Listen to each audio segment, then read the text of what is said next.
Who coded it best? OpenAI flopped in this challenge.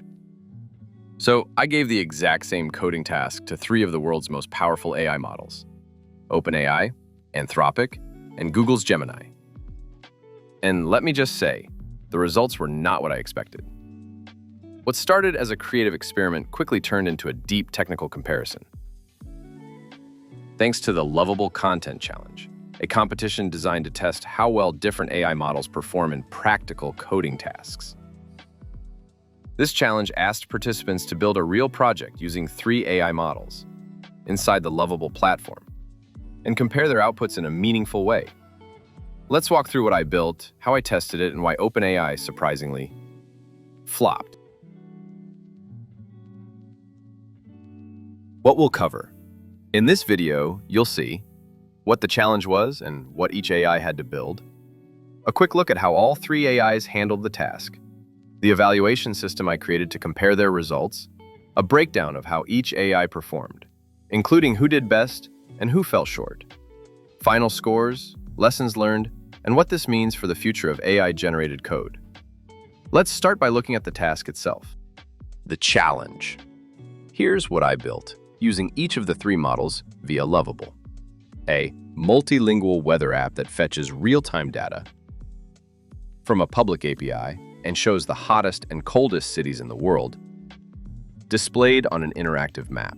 It also pulls in city images and facts from Wikipedia, works beautifully on mobile and desktop, and has a polished UI with lightweight performance.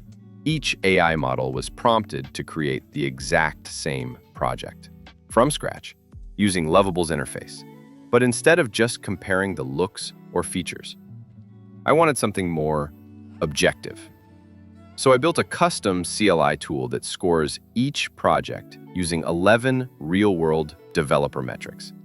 Things like performance, code quality, SEO, and even accessibility. All of this was done as part of the official Lovable Content Challenge. And I have to say, it gave me one of the most unique ways to test AI performance hands-on. Scoring criteria. To evaluate the quality of each generated app, I used a combination of manual inspection and automated tools. One of the most valuable tools was Google Lighthouse, an open-source auditing tool that provides metrics on performance, accessibility, best practices, and SEO. Lighthouse helped ensure the evaluation was fair, consistent, and grounded in real-world web standards. My tool evaluates performance, 16%, loading speed and responsiveness, accessibility, 12%, WCAG compliance and screen reader support, code quality, 12%, ESLint errors and code structure build time, 12%, time it takes to compile for production, bundle size, 12%, final production size in megabytes, security, 10%, vulnerability checks and headers best practices, 8%, use of modern web standards, SEO, 6%, meta tags, semantic structure, and crawlability, package dependencies, 5%, number of NPM packages used, lines of code, 5%, source code complexity, file count, 5%, project organization. Each model was scored from 0 to 10 on each metric. The final score was a weighted average, the fairest way to compare output across models. How did the AIs do overall? Before we dive into the detailed scores for each model, let's take a quick look at the final designs and how each AI handled the build. All 3 apps included a multilingual interface, live API integration for global weather data, a map layer to display cities, dynamically loaded images and info from Wikipedia, a responsive design that worked well on both desktop and mobile, smooth UI transitions and loading indicators. From a user's perspective, all 3 apps worked, but under the hood, in the actual code, things got interesting. The differences in how each AI structured, optimized, and implemented the project were dramatic. So now, let's break it down, starting with OpenAI. OpenAI's version was a bit disappointing. It worked, the app was functional and visually nice, but it had issues. The code quality score was the lowest, with several ESLint warnings and inconsistent patterns. Accessibility also lagged behind, and while it did nail SEO and had the smallest bundle size at just 0.4 megabytes, it just didn't hold up in the deeper analysis. OpenAI's final score, 7.34, the lowest of the three. Anthropic delivered a clean, well-structured codebase. It scored very high in accessibility and best practices, showing it really understood the task on a user experience level. It wasn't the fastest, and its codebase had the highest line count, which made it feel a bit more bloated. But overall, strong showing. Final score, 7.62. Google's result. Google's Gemini came out on top. It had perfect accessibility, perfect SEO, and solid security. Its code quality was clean, it used smart packaging, and it just felt polished. The bundle size was a bit bigger than the rest, and the build time slightly longer, but it was worth it. Google's final score, 7.77. The full testing script, CLI scoring tool, and a more detailed explanation of the methodology are all available on GitHub. You'll find the link in the video description.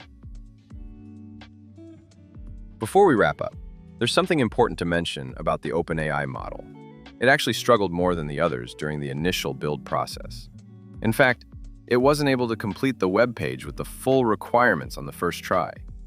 It repeatedly generated broken or partial code and often circled back to the same errors again and again. Eventually, I had to stop reprompting and just settle for the best version I could get, after spending the same amount of time I spent on the other models. So while the final result is shown and scored like the others, it took significantly more effort to even get it to that state. This challenge, run by Lovable, gave developers like me a hands-on way to explore how AI actually performs when coding real-world applications. Not just generating snippets or templates, but entire apps. What I learned is that each model has its own style and strengths. OpenAI, fast and minimal but sometimes messy. Anthropic, structured, accessible, and consistent.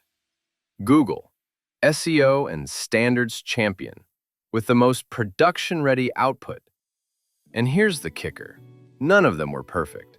All needed tweaking. And that's where we, the human developers, still play a critical role.